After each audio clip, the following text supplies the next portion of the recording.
Assalamualaikum warahmatullahi wabarakatuh. Halo kawan-kawan semua, perkenalkan saya Mutia Nurul Zaini dari jurusan Bimbingan dan Konseling Islam Universitas Islam Negeri Sunan Gunung Jati Bandung. Nah, pada kesempatan kali ini saya ingin membahas mengenai fenomena penyalahgunaan narkoba di kalangan remaja mungkin ya. Nah, sebelum membahas lebih lanjut, mungkin ada ya beberapa kawan-kawan atau beberapa rekan di antara kawan-kawan semua yang sudah pernah terjerat gitu atau terjerat kasus penyalahgunaan narkoba ini. Nah, masalah penyalahgunaan narkoba ini cukup marak terjadi di Indonesia, baik terjadi di kota maupun di wilayah desa. Penyalahgunaan narkoba sendiri merupakan masalah kesehatan dan perilaku yang berdampak buruk bagi kehidupan sosial ekonomi serta meningkatkan beban keluarga, beban masyarakat, bahkan beban negara. Di samping itu juga dapat meningkatkan angka kejahatan. Nah, kejahatan narkotika itu merupakan kejahatan extraordinary yang menjadi concern seluruh negara di dunia karena narkotika ini dapat merusak satu generasi dari suatu bangsa dan negara. Nah, bahkan Wakil Presiden kita, Bapak Ma'ruf Amin, menilai bahwa narkotika ini merupakan kejahatan lintas negara yang tergolong kejahatan luar biasa karena tergolong pada kejahatan luar biasa, maka penanganannya pun harus ekstra luar biasa dengan melibatkan semua unsur masyarakat dan kerjasama internasional. Nah, di abad mutakhir ini tampaknya tidak ada satu negara atau tidak ada negara yang sama sekali tidak terlepas dari permasalahan narkotika atau narkoba gitu kan, obat-obat terlarang. Selalu saja ada individu atau komunitas pemakai dan pengedar di suatu negara. Indonesia sendiri, jika dilihat dari segi geografis, Indonesia ini berpenduduk sekitar lebih dari 200 jiwa. Nah, dengan luas daratan kurang lebih 1,9 km persegi lautan, merupakan wilayah yang cukup rawan bagi perkembangan masalah penyalahgunaan narkoba. Maraknya lalu lintas perdagangan narkotika dan psikotropika di Indonesia juga bermuara pada posisi Indonesia yang terletak di antara dua benua dan dua samudra yang mengelilingi Indonesia.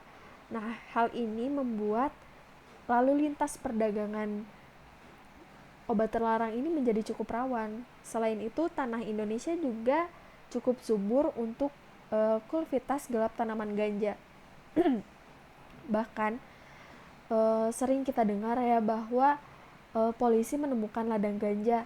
Ada yang ditemukan di sekitar perkebunan warga dengan dimanipulasi menggunakan tanaman-tanaman singkong di sekitarnya agar tidak terlihat mungkin. Bahkan bulan Februari lalu polisi menemukan ladang ganja berada di antara area perkebunan kopi di kawasan hutan lindung di wilayah Bengkulu. Nah, Indonesia juga sudah lama ya menjadi target pemasaran narkoba yang besar, antara lain karena jumlah penduduknya yang tergolong padat di dunia. Selain itu, sebagian besar bahan-bahan narkotika atau narkoba juga mudah tumbuh di Indonesia karena tadi kan suburnya tanah di Indonesia. Nah, Indonesia juga menjadi target empuk para mafia narkoba internasional. Bahkan yang memprihatinkan adalah konsumen narkoba di Indonesia kebanyakan adalah generasi muda, khususnya remaja.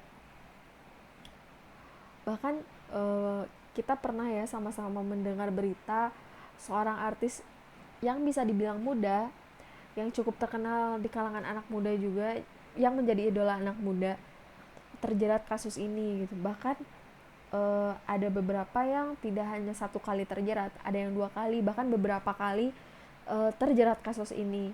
Selain itu juga bukan hanya artis muda, bahkan ada artis senior yang namanya masuk ke dalam deretan artis yang terjerat kasus narkoba. Nah, Alasan penggunaannya sendiri juga cukup beragam. Melansir dari situs resmi National Institute on Drug Abuse, mayoritas orang secara sadar menggunakan narkoba ini sebagai bentuk pelarian dari masalah yang dihadapinya. Nah, tentu hal ini tidak hanya menimpa orang biasa, melainkan dapat juga menimpa selebriti karena mungkin tuntutan pekerjaannya ataupun masalah pribadi yang sedang mereka hadapi sehingga mereka menggunakan obat terlarang ini sebagai pelarian. Nah,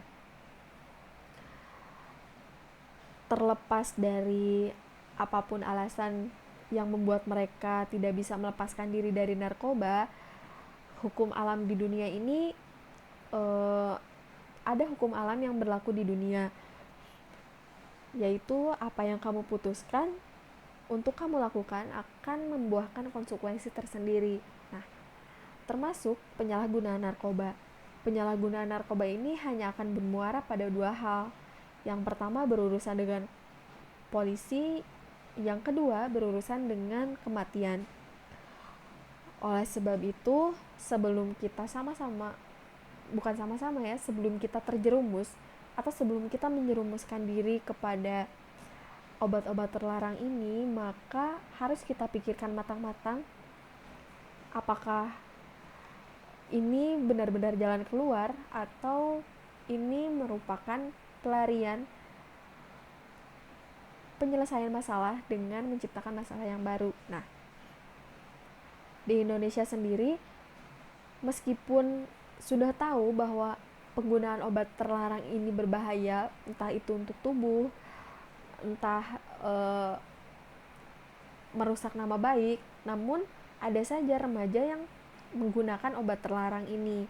Nah, mungkin kita juga bertanya-tanya di dalam hati mengapa banyak remaja yang semakin terjerumus. Saya menemukan sebuah artikel yang menjelaskan mengenai alasan yang terbilang cukup konyol mengapa remaja tertarik menggunakan narkoba. Yang pertama, mereka menggunakan karena ingin merasa ada. Lalu selanjutnya ada mereka menggunakan untuk melarikan diri dari masalah atau ingin rileks. Nah, alasan ini juga saya temukan pada beberapa rekan saya yang pernah menggunakan obat terlarang ini. Mereka menggunakan alasan karena ingin merasa rileks dari masalah yang sedang mereka hadapi, maka mereka mencoba untuk melarikannya dengan menggunakan obat terlarang ini. Lalu ada juga alasan karena bosan gitu kan, karena mereka bosan dan frustasi, makanya mereka mencoba untuk menggunakan obat terlarang. Ada juga yang menganggap bahwa menggunakan obat terlarang itu keren, padahal yang akan terjadi justru mereka hanya akan menambah masalah, bukan menyelesaikan masalah. Karena mereka juga tidak akan dapat hidup secara mandiri dan bebas, sebab mereka sudah bergantung 100% kepada narkoba dan sudah terpengaruh oleh kecanduan mereka itu. Nah, kebanyakan dari korban penyalahgunaan narkoba juga tidak dapat menyelesaikan masalahnya sendiri, sehingga dibutuhkan suatu bantuan, yaitu bantuan konseling, juga bantuan rehabilitasi untuk mengetahui penanganan konseling bagi pecandu narkoba merupakan salah satu bagian terpenting dalam proses pemulihan bagi pecandu narkoba agar dapat kembali melaksanakan fungsi sosial dalam kehidupan bermasyarakat serta terwujud pribadi yang sehat dan berguna bagi masyarakat sekitar. Nah, kita sudah tahu kan mengenai bahaya narkoba tersebut, maka jangan sekali-kali menjerumuskan diri kepada obat terlarang ini, sebab konsekuensinya jika tidak berhadapan dengan polisi, maka kita akan berhadapan dengan kematian. Saya ucapkan terima kasih kepada para pendengar. Mohon maaf apabila ada kesalahan.